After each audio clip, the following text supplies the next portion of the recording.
আজি আমালোক শিকিম ক্লাছ 4 অসমীয়া পাঠ 12 আজৰিৰ পৰৰ কাম কুৱেশ্যন এনচাৰবিলাক আলোচনা কৰিম।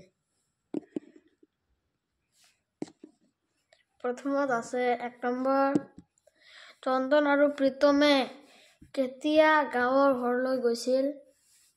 2 নম্বৰত গাঁৱত তেওঁলোকৰ কোন আছিল। 3 নম্বৰত তেওঁলোকে গাঁৱৰ ঘৰলৈ কিহেৰে গৈছিল। 4 নম্বৰ ককাকে ৰাতিপুৱা কি কৰে। খৰ 1 চন্দন আৰু প্ৰীতমে ককাকৰ পৰা কি শিকিলে। তেওঁলোকে ঘৰলৈ আহি কি কৰাৰ কথা ভাবিলে। 3 নম্বৰ সন্ধিয়া তেওঁলোকে ঘৰত কি কৰে। 4 নম্বৰ নিজৰ কাম নিজে কৰাটো তেওঁলোকে কাৰ পৰা শিকিলে। কুৱেশ্যনবিলাক আলোচনা কৰিম।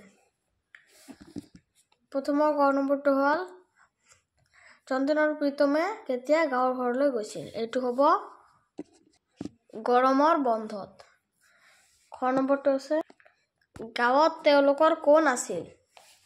এইটো হ'ব ককাক আছিল। এইটো হয় ককাক আছিল। ইয়াৰ পিছত আছে গ নম্বৰ তেওঁলোকে গাঁৱৰ ঘৰলৈ কিহেৰে গৈছিল। এইটো হ'ব গাড়ীত উঠি গৈছিল। ইয়াত দিয়া আছে গাড়ীত উঠি গৈছিল। ইয়াৰ পিছত আছে ককাকে ৰাতিপুৱা কি কৰে। পুৱাৰ মুকলি বতাহ ল'বলৈ যায়। ইয়াৰ পিছত আছে চন্দন আৰু প্ৰীতমে ককাকৰ পৰা কি শিকিলে। এইটো হ'ব দোকমোকালি বিচনা এৰা, খোজ কৰা, পুৱাৰ মুকলি বতাহ লোৱা, আজৰি সময়ত চাকনি বাৰীত ফুলনি বাৰীত কাম কৰা শিকিলে। ইয়াৰ পিছত আছে তেওঁলোকে ঘৰলৈ আহি কি কৰাৰ কথা ভাবিলে। এইটো হ'ব সময়ৰ সৎ ব্যৱহাৰ কৰাৰ কথা ভাবিলে। ইয়াৰ পিছত আছে সন্ধিয়া তেওঁলোকে ঘৰত কি কৰে। এইটো হ'ব হাত ভৰি ধুই প্ৰাৰ্থনা কৰে।